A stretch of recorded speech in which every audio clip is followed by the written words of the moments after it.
বিরিয়ানিতে চিকেন ঠিকঠাক দেওয়া হচ্ছে না, এমনটাই অভিযোগের ভিত্তিতে বিরিয়ানির দোকানে অভিযান চালালো ক্রেতা সুরক্ষা ডিপার্টমেন্ট, ফুড সেফটি সহ এনফোর্স ডিপার্টমেন্ট।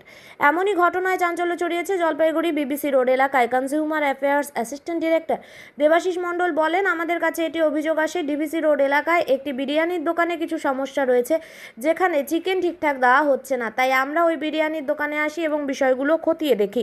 তিনি আরও বলেন, মেল প্র্যাকটিস যেগুলো পাওয়া গেছে সেগুলো আমরা ব্যবহার করতে বারণ করেছি, তবে আপাতত ফাইন বা জরিমানা বিষয়টি দেখছি বলে জানান অ্যাসিস্ট্যান্ট ডিরেক্টর দেবাশিস মণ্ডল।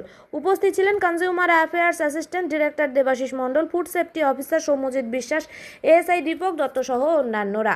স্যার, কি অভিযোগ পেয়েছিলেন, কি দেখলেন, কি ব্যবস্থা নিচ্ছেন? এরা বিরিয়ানিতে কোনো সমস্যা হয়েছে, চিকেন ঠিকঠাক ফ্রেশ দেওয়া হচ্ছে না, একটা অভিযোগ ছিল।